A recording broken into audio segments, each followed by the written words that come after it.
Hello there, Ben Bowers, the Spirit Specialist, and happy Father's Day to you. This video is to accompany the Father's Day selection box that I have been selling over the past few weeks.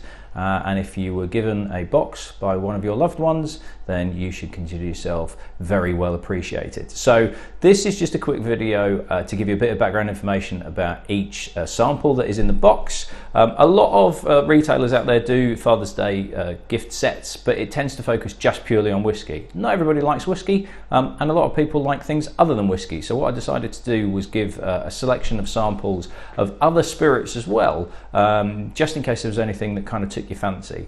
They are all available through the shop, so if you do like a bottle and you want to give your children an excuse to buy you another present, then they are available, and if you use the code Father's Day you would get 10% off the price of everything that is available in that box. So without further ado, let's look at the first sample, which is Edwards Vodka, and here's a little bit of background information about the distillery itself. Edwards 1902 vodka is produced at the Elsham Wold distillery just south of the Humber Bridge. It was launched in 2018 by 3 families who were all involved in potato farming and looking to expand into new ventures with their crops, and the end result is a vodka produced with King Edward potatoes.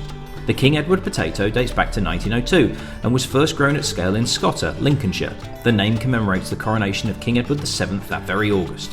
After 6 years of planning, in December 2019 the still was fired up for the first time. A coffee liqueur is also available, using their vodka as a base. Edwards 1902 vodka is bottled at 40% ABV. Okay, so the thing with vodka is it's more so than gin as well. It's more about texture. Vodka is much more of a neutral spirit than gin is, but the only difference between gin and vodka is juniper. Vodka can also use botanicals. It's a bit woolly in terms of kind of the regulations for gin. Gin has to have a predominant flavour of juniper, but that is as specific as the rules get, and this is basically kind of EU regulations for trade descriptions. There is no specific quantity of juniper, no proportion, nothing like that. So the general rule of thumb at the moment in the market is if it's got juniper in, it's a gin. But there are so many flavoured gins out there, particularly sort of gin liqueurs and things like that, where the overriding flavour is not juniper. You could never say there's a predominant flavour of juniper in a gin. So a lot of gins out there, strictly speaking, should actually be considered vodkas. But when we look at pure vodka, not flavoured vodka, a lot of vodka is, the flavour profile is quite narrow, but it's more about texture. It's more about drinking neat from the freezer, traditionally as vodka has been drunk. So you don't want anything that's going to be too harsh, don't want anything that's going to kind of burn the back of your throat or is going to taste unpleasant to drink, almost like an acidic flavour to it. Now, I don't tend to use the word smooth. I don't really like it because, and mellow is another one. They're 2 words that I try not to use at all, because they're completely subjective. One person's smooth is another person's rough. It almost depends on how you swallow. Tap water, you could argue, is smooth, because everybody has different opinions as to what smooth exactly means. So with vodka, it's more of a texture, it's a richness, it's a silkiness, it's a thick mouthfeel, that sort of thing.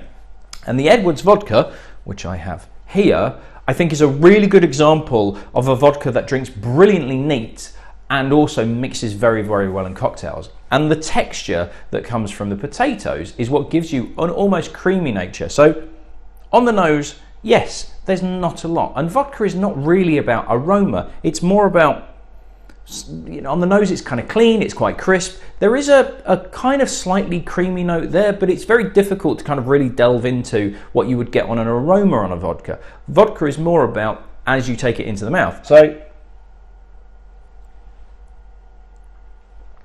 here we start to look at the texture. It feels quite thick, it feels quite creamy. Now personally, I also get a really, really subtle hint of strawberries for some reason.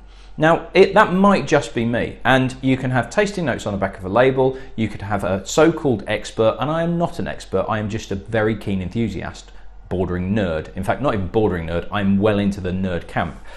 But the tasting notes that I might give, we all taste different things, we all like different things, and we all pick up different senses. So tasting notes that I give aren't necessarily going to be what you're getting from it, and that's absolutely fine. The most important thing trying all of these samples is, do I like it? Would I like to buy a bottle of it? Hopefully the answer is going to be yes.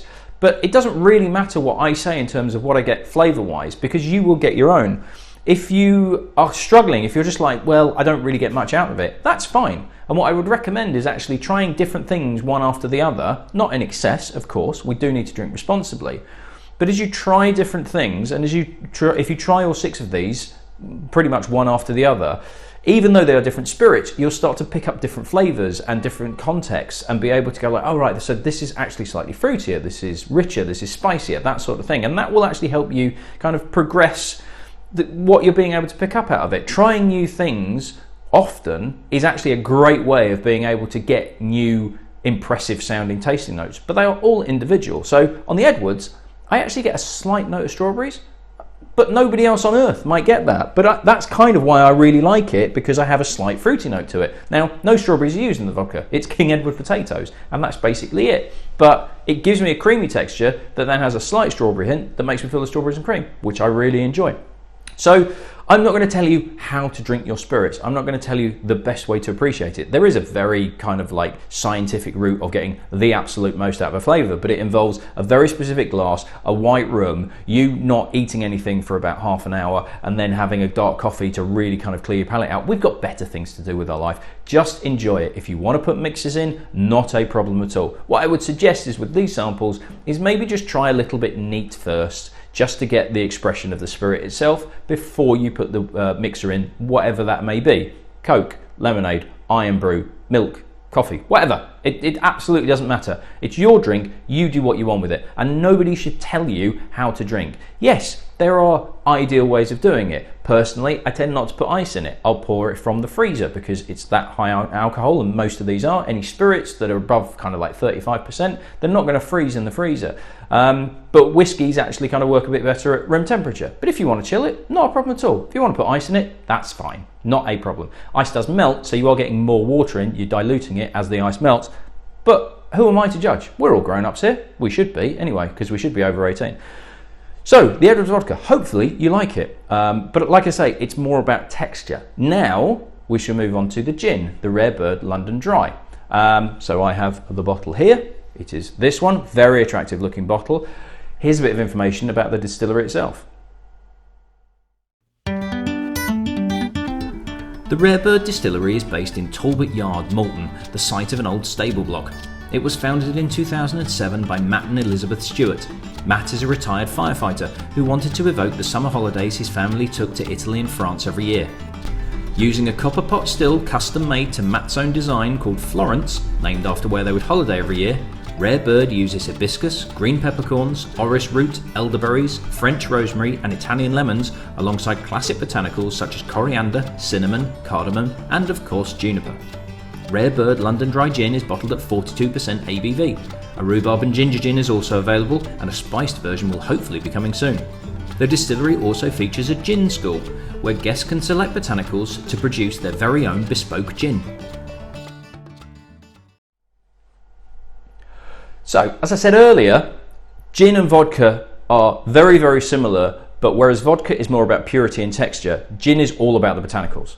And gin has obviously exploded in recent years. Very much the flavoured profile has taken it. It's been very female-led in terms of the growth of gin, and that started off in the likes of rhubarb and ginger gin liqueurs. Gin liqueurs, really. So a gin liqueur is anything under 37.5%.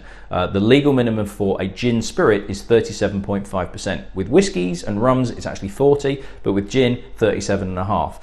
And gin goes in a few different directions in terms of categories. So you have your gin liqueurs where they've been sweetened, normally with flavourings, and then also a sugar solution. Flavoured gins will either add a flavouring in if they're not particularly well made, or they will use like natural botanicals in the distillation process to give you a flavoured profile, and then macerate whatever it is that's giving that flavour afterwards as well. That tends to give you the colour as well as the flavour. A lot of gins will add artificial colourings in, and then we have things like the London Dry. So London Dry gin is not a gin that's made in London. London Dry is a specific process of gin production where, and I'm not going to go into the exact details, Google is your friend, but essentially there is a minimum percentage that the first distillate has to be run off at. I think it's 97.5 by recollection. probably completely wrong, but it can't be any lower than that before you then add botanicals to redistill or macerate and water down. So London Dry is essentially a dry gin. It's just a very specific process, and to be honest, London Dry is the one gin production where there is actually quite strict regulation in order to be called that. The rest of gin as a whole is still kind of loose and woolly. So Rare Bird, and with London Dry gins, it's less about texturosity with vodka and more about the flavors that the botanicals are giving you, but you're not looking at kind of like fruity, you're looking at a clean element of where the juniper is coming in. As with the other botanicals, it's not flavored as such, but you are getting some kind of subtle flavor, as well as gin being the predominant flavor, but the botanicals. So with the Rare Bird, it's the hibiscus and the lemons that give you a light citrusy touch, because you have to distill the botanicals. You're not allowed to add anything afterwards, and that is where you tend to get more fruity flavors, or whatever it is that you're adding in afterwards that's macerating and pulling those flavors out. With the London Dry, you can't do that, so you're getting your flavors from that distillation, which is then diluted down with water. So it's coming off, you put botanicals in your still or in a basket to vapor infuse, and you distill it, and it comes off at about 70%-ish, and you then add pure water to knock it down to the level that you want, which is 42 in the case of the Rare Bird. So the flavors that are in here, we have more flavor profile than we did with the Edwards, but it's still quite subtle, it's still quite light. There is a slight sweetness which is coming from the hibiscus. You're getting a bit of spiciness, the green peppercorns, juniper's coming through, but you also get a lovely citrus edge with that Tuscan lemon. I love Rare Bird neat. I think it's one of the best gins to drink neat. It's absolutely fantastic. It's fresh, it's citrusy, but it's not too spicy. There's a lovely warmth to it as well, but it does work brilliantly with most mixers. It has enough body to it that it will not get killed by some tonics. I used to think I didn't like gin and tonic. It turned out that I didn't actually like the yellow label Schweppes, because that tonic for me is quite sour. And it was overpowering any gins that I was putting in. I didn't think I was a gin fan. When I actually changed tonics, I went to something that was more neutral, and my tonic of choice when I'm trying gins is actually Fever Tree Mediterranean, because it's quite neutral, it's a little bit sweeter, so it allows the gins to shine through. That's when I realized I do like gin, it's that particular tonic. And this is where gin and tonic starts to complicate matters, because there are gin brands that will say, oh, this is ideal with this tonic. Well, okay, that's kind of limiting you to saying, well, this gin is decent, but it only works with that tonic and not necessarily that one. The best gins drink really well neat and also go with pretty much any tonic, and this is one of them. And it's fairly local to the shop as well, so it's a double bonus. I absolutely love this. If you don't like gin, well, I can understand that, but consistently this has been gins that customers and drinkers have told me is their most enjoyable to drink neat, and has actually been an introduction to gin for people that didn't think they liked it. And the bottle looks really nice as well. The rhubarb and ginger gin is pretty powerful though. It's quite spicy. They don't actually add any sugar in to sweeten that sour rhubarb edge. So if you do like rhubarb and ginger, what I would warn you is it does need a mixer. That really isn't one to be drunk neat. And to be honest, Matt himself, who makes it, says that as well. Okay, so let's go on to the next one, which is the Ysabel Regina Spanish/French brandy. So here's a little bit of information about how this is made and what is in it. Launched in 2012, Ysabel Regina is a blend of Gran Reserva Solera Spanish brandy from the Jimenez Spinola Bodega and a small amount of VSOP cognac, which uses the Ugni Blanc grape variety, that are then married in moist Pedro Jimenez sherry casks for a further 12 months. So called because a small amount of the sherry is still remaining in those barrels. Cognac is a region on the west coast of France, between La Rochelle and Bordeaux. Cognac is pot still distilled, whereas the oft confused Armagnac is column distilled, although both do use similar grape varieties. Armagnac is arguably more complex at a younger age, whereas Cognac improves more over time. VSOP is a designation for Cognac aged for a minimum of 4 years. XO used to require a minimum aging in cask of 6 years, however from April 2018 this time was increased to 10 years. Gran Reserva, in terms of Spanish brandy, is an aging for an average of 10 years, and must be brandies that are distilled only in a pot still. Jimenez Spinola only use Pedro Jimenez grapes in their wine, sherry and spirits releases.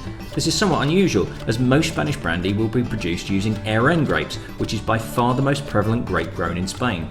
Ysabel Regina is bottled at 42% ABV. Okay, so whereas a lot of Father's Day promotions and deals and everything like that will focus on whiskey, brandy tends to get thrown in the mix as well because it's a dark spirit, it's a man spirit, blah, blah, blah, blah, blah.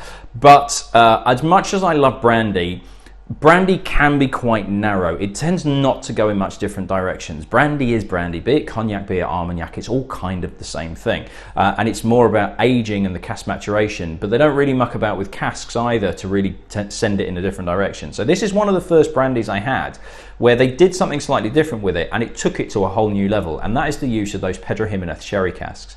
Now, as I said in the blurb, the casks are called moist. There is actually a little bit of sherry still left in it. Not a lot, but it is enough to really influence. And that's where, particularly on the nose, you get that lovely sweet, it's kind of almost musty, but it's musty in a nice sense. It's that rich, fruity, dark fruit, dark raisin sweetness that's in there.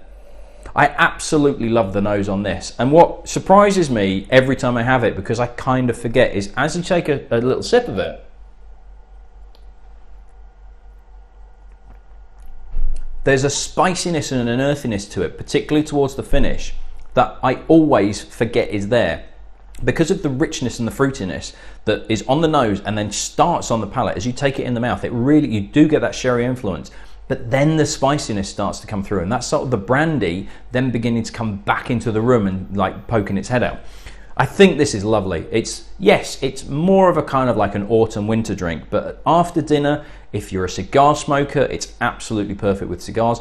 I am not, but I have had a rare cigar on a rare occasion with tastings, and this works really well because you get that balance of sweet, fruity richness as well as a little bit of kind of spiciness there as well. It's kind of like very soft chili, very soft kind of cracked black pepper, when I can say it, but it's not too upfront. It's kind of there just providing an extra dimension. I think this is absolutely lovely and easily one of my best selling brandies, mainly because I tend to sell it to people that are asking for brandy. But it's got that lovely kind of complexity of sweet and spice is absolutely delicious, and I hope you do like this too. Right, as you can tell, I'm probably a big fan of this, but let's have a look at, let me just reach over and get the bottle, the Libations spiced rum, which is actually Yorkshire spiced rum and is a little bit unusual for spiced rum, so let me tell you why that is. Libations was launched in December 2019 by Rory Armstrong and Chloe Potter to introduce a British spiced rum to an already growing market, using the majority of ingredients from the Yorkshire region.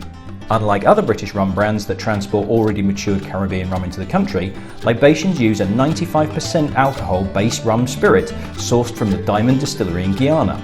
That base spirit is then redistilled with Yorkshire heather, Madagascar vanilla, cinnamon, clove and orange peel at the Yorkshire Dales Distillery near Laban, before briefly vessel aging with English oak staves and a blending with low water content Yorkshire honey to be bottled at 41.5% ABV. So, most spiced rums, and there are a lot of rums that are produced in Britain, but a lot of them are buying in rums from the Caribbean. So Guyana is quite a big one. The Diamond Distillery of Guyana is a bit of a workhorse distillery, but Jamaica, Barbados, most places around the Caribbean, there are loads of rum distilleries, and South America, of course. But what quite a few of these companies over in Britain is buying the rum already matured, so you know it looks like rum does, and then putting their own kind of spice mixed in if they're doing a spiced rum, or botanicals if they want to, and macerating in for a couple of weeks, say, and then rebottling it under their own label. It's interesting with Libations is they're taking actually essentially rum new make at 95% and then doing a bit of a maturation themselves with these oak staves.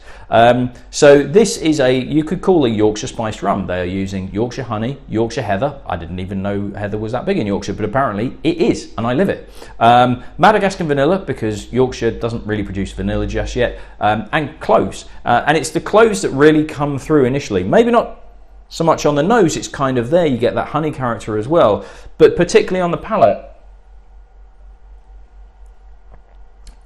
clove is sort of the overriding flavour, but fortunately it doesn't completely dominate.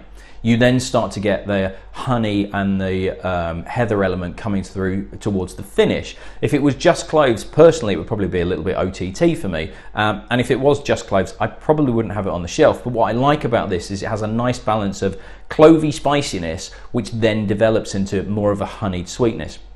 Now, what I would say is, the more chilled this is without freezing it, the more I prefer it. At room temperature, the clove element is probably slightly too much for me. You might actually like it, but if you're drinking this at room temperature and you're thinking, oh, this is, these cloves and not a lot else, just chill it slightly. Put it in the fridge for like half an hour, and it will temper that spiciness down and bring the honey up. Really, really good in Coke.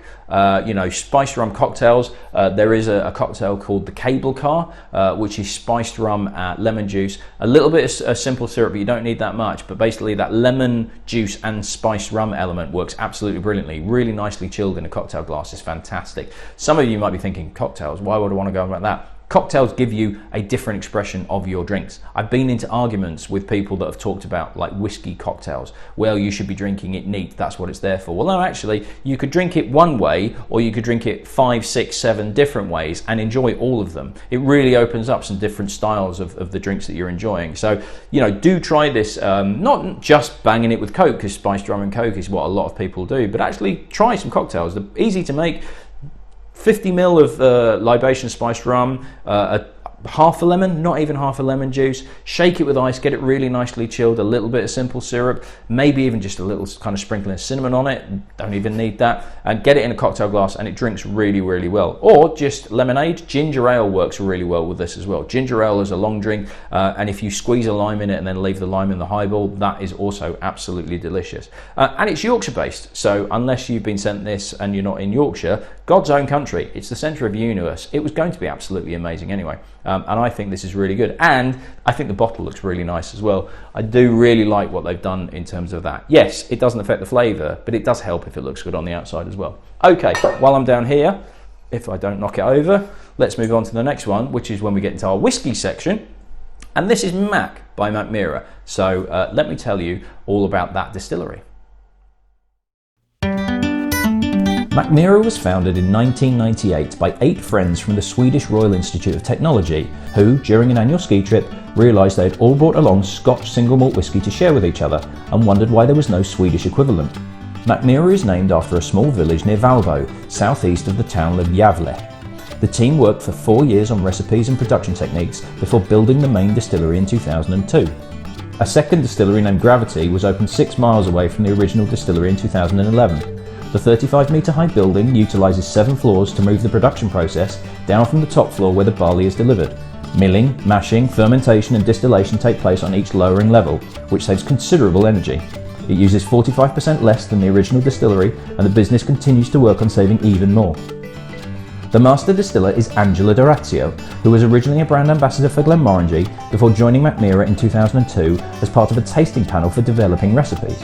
She came on board full-time in 2004 after it became apparent she was head and shoulders above everyone else in the team in terms of being able to discern subtleties in flavour profiles, and she continues to be a passionate figurehead for the distillery.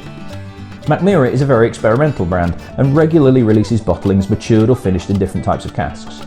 MACK by Mackmyra is the entry-level release from the distillery, designed to attract new whisky drinkers or younger drinkers who also enjoy using whisky in cocktails. The spirit is matured in American oak casks and does not declare an age statement.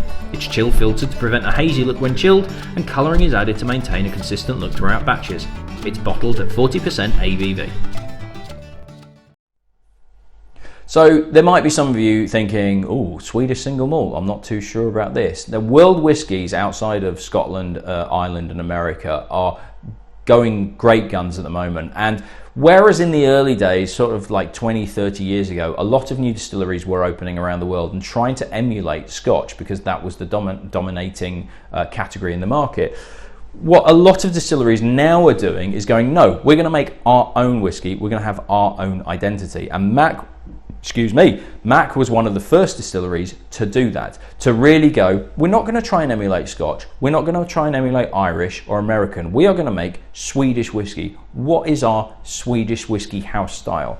How do we stand out from the crowd so that people aren't just going, oh, well, this tastes just like Scotch? And they've done a fantastic job. They're very experimental. They do a lot of kind of limited edition cask releases. You might see up there this one, which is part of the maturation is actually in casks that previously had birch sap wine, and it really works very, very well. But the MACK is a little bit different. The MACK was introduced, let me just reach over, it's here, as an introduction. And this is one of this kind of new wave of whiskies where actually they're aiming at new whiskey drinkers, young people, ones that are actually into cocktails and things like that. So they've deliberately made a whiskey. They add colouring in it so that it looks the same, so that people aren't put off by the differences in colour. Because single malt whiskey is malt whiskey from one distillery, but it is a multitude of casks. It's not one cask that's then bottled and the next cask is then bottled. Every cask has a different influence. 2 casks side by side filled on the same day from the same still run will give you a slightly different flavour profile. In some cases negligible, in other cases quite distinct, because you're dealing with wood. It's a natural resource and it acts different. There is a kind of magic in cask maturation in terms of, well, cask maturation not just in terms of whiskey, generally. Spirit and wood has a weird alchemy that people still can't figure out exactly what's going on between each individual cask. So a single malt is malt whiskey from one distillery, but it is multitude of casks that are still blended together to maintain a consistent flavour. And sometimes you will get a slightly different colour. So you add caramel colouring in so that it looks the same, because somebody that's buying a bottle of MACK that gets through a bottle of MACK, say, every couple of weeks, is going to buy the same bottle and they're going to look, and then if for whatever reason the colour is slightly different, it looks lighter or darker, they might go, oh, they've changed it. Oh, well, it might taste different, so I will go somewhere else and I'll get another bottle of something else. With the bigger brands, and they were the ones that kind of started it, that is a big risk, because it doesn't take a big percentage for people to move away to another one because the colour has changed slightly, that they will lose money. So they do add some caramel colouring to maintain the consistency of colour. It is negligible in terms of what that effect has on flavour. A lot of people can't tell any difference, and tests have been done. Some people kind of hypersensitive to it, and I think I am one of them, but I do have some caramel colouring on the way that I am actually going to try and experiment with basically tap water. I'm going to put some in, some caramel colouring in tap water and see if it changes the flavour. Anyway, they also chill filter. So what you might find with some whiskies is if you chill it or you put ice in the glass and then you pour it over ice, you get a slight haziness to it as well. Those are the very, very small impurities within the whiskey that it just looks a bit hazy, and that can put some people off. So chill filtration knocks it down to about 2 or 3 degrees C, and then they do a filtration so that if you do pour this over ice, it remains clear. It is purely aesthetic, again a bit like caramel colouring. There's a bit of a debate as to whether it affects flavour. Some people say, oh god, yes, absolutely it does. Other people are like, I honestly can't tell the difference. Not many experiments have been done in terms of, right, here is a whiskey, here's not chill filtered, here it is chill filtered, but it's one of these sorts of things where purists go, oh, I won't drink anything that's chill filtered, and other ones will go on the label, oh, we're definitely not chill filtered, and it's like, does it really make a difference? Nobody really knows. Anyway, the most important thing is what it tastes like in your glass. So this is the entry level. So they are not looking for any flavor profile that's particularly out there, that's particularly drastic, that's particularly kind of like intense. They are wanting to appeal as many people as possible. So it might be, if you are like a hardcore whiskey drinker, that this might be a little bit neutral for you, that maybe some people might even say it's a bit boring. I've put this on tastings and it's gone down very well, but there have been some people that want a bit more. And if you want a bit more of this, that's when you start to look at the rest of the range, where they have a bit more aging or a bit more intensity, or they're playing around with casks. This is the introduction. This is trying to appeal to as many people as possible, and ultimately that works because there is nothing offensive to this, and what is there is really, really easy to drink, really enjoyable, dare I say smooth. A lot of people will call this smooth. I like to say silky, delicate, light, very easy drinking. There's a nice fruitiness to it as well. It's not too spicy. I think it's fantastic. And again, works well in whiskey cocktails. Don't be afraid of whiskey cocktails. There are some absolute crackers in there, and it will give you another dimension to bottles that you have on your shelf. So that's the Mackmyra. Let's move on to the Daddy for Father's Day. I mean, I kind of couldn't not put it in the box. It's Daddy Rack Tennessee whiskey. But first, let me tell you a bit about who Daddy Rack is and also the whiskey itself.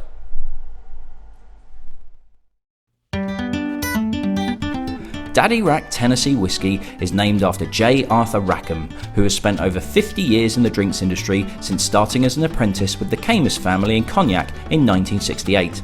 After a long career working with various companies as a master blender and distiller, he set up Emporia Brands, a leading spirits distributor. Daddy Rack was a nickname given to him by his daughter Grace. Rackham worked closely with the Tennessee Distilling Company, based just south of Nashville, to produce a whiskey to his exact specifications based on his years of experience.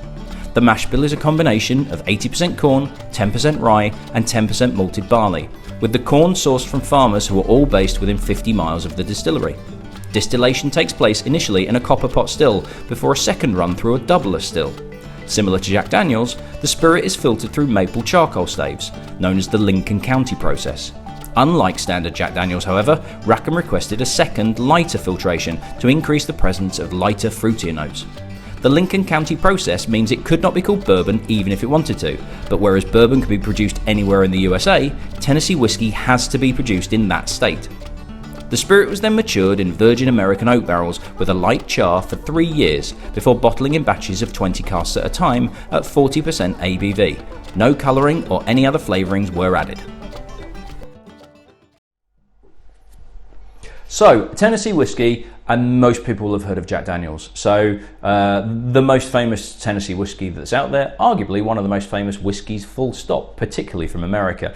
And this does have a similar process to Jack Daniels, but we are looking at more controlled, more bespoke mash bill, it's called. So the mash bill is the combination of wheat, corn, barley, rye, whatever it is that's put in American whiskey. So malt whiskey is malted barley. Single malt, Scotch, single malt, anywhere. You can have single malt from America, from Ireland. You can have single malt whiskey from anywhere in the world. Is malted barley from one single distillery.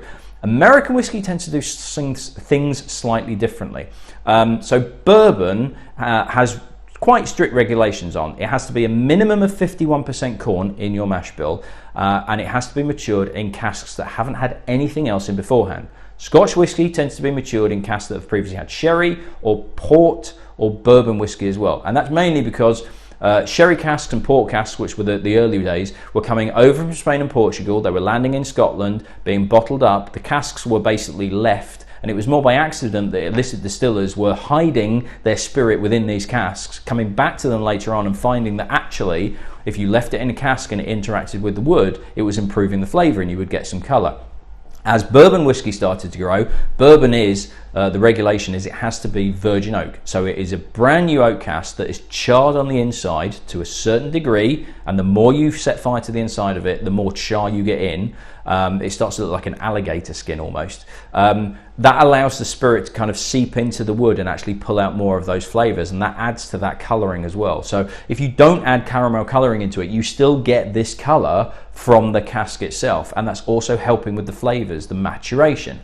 Now with America, the climate in the vast amounts of America is actually more volatile than Scotland. And wood breathes, so you lose through the wood evaporation, you actually lose a percentage of the cask. In Scotland it's about 2 to 3% a year. In America, particularly in the likes of Kentucky and Texas and all this lot, where it gets a lot hotter, it's almost 8-10%. But because you've got more interaction between the spirit and the wood because of that temperature, volatile temperature, the temperature fluctuations, you actually get kind of like faster maturation. It's a bit woolly, and it's like some people use it as marketing ploys and other people will say no, this is absolute nonsense. But you don't necessarily have to age American whiskies, particularly in the South, as long as you would do Scotch, to get relatively the same kind of complexity and flavour. So with Daddy Rack, you have high corn and a little bit of rye. Rye will give you a sort of spiciness. Corn tends to give you sweetness. So the more corn you have, the more sweeter, caramel, lighter it's going to be. Barley will give you a nice round character. Rye tends to give you a spiciness. So if you have kind of notes of sourdough, that tends to be the rye element. So with Daddy Rack, what I found with this was there's a lovely banoffee pie feel to it. There is a definite banana-y note, and that's kind of there in Jack Daniels as well, which you may not have picked up before, but if you go back to it and try it, think foam bananas. Sometimes it's enough for somebody just to say something to give you an idea of, oh, actually, I do get that. I wondered what that flavour was. I couldn't put it into words, but now that somebody's mentioned it, actually, I get that. Or somebody mentions, say, foam bananas, and you go, well, I don't really get foam bananas, but I do get something similar. Actually, no, I get more like a banoffee pie. And talking about flavours with other people, you don't have to take them as gospel, but sometimes they will give you a little nudge to kind of send you in a direction where you end up getting what is that you were trying to say. So with the Daddy Rack, what I love about this is there's a really good balance There's a lovely kind of banoffee pie feel with a slight creaminess, and then you get a little bit of the spiciness. So the banoffee pie feel is actually coming from that corn element with a little bit of the barley, and the spiciness that's coming through, which isn't overpowering again, is that rye element, that kind of slight chili spice, black pepper, sort of soft spiciness, that's coming from the rye. It's a really good balance. I much prefer it to Jack Daniels. I won't knock Jack Daniels, it's okay. It fits what people are looking for, but there is much more interesting stuff out there, and Daddy Rack absolutely is. Again, if you want to do this with a mixer, that's absolutely fine. If you want this slightly chilled, stick the bottle in the freezer or the fridge and pour it from there. It works really well in cocktails as well. They actually do a Rack House lemonade, it's called, where you use peach liqueur and it sort of sweetens it slightly with soda water to get a nice long drink. But again, just chilled very, very slightly, but at room temperature, drinks really, really well. I do really like that. This is my shop. I own the shop. I get everything in. I try everything in that is on the shelf. If I don't like it, if it doesn't excite me, I won't sell it. More if it doesn't excite me, because there are a couple of things on here that I don't really, not that keen on, but I know that people will like, and I appreciate that it is very well made. Absinthe, for one. I've got a very good absinthe. I don't really like absinthe, but who am I to go, you can't have any because I don't like it. Anyway, hopefully the 6 samples that you've had have given you something that you will enjoy. They are available for sale. I think they're really good. I really enjoy them. But if you weren't that keen, but there was some on there that you were like, well, I kind of liked it, but I'd like something a bit more interesting. The Daddy Rack was okay, but I wouldn't mind something a bit more spicy. The MACK I like, but is there anything that's got a bit more oomph to it? Give me a shout. Get in touch. I am more than happy to help you. As I said earlier, I am a bit of a nerd. I will talk the hind legs off a donkey about exciting spirits generally.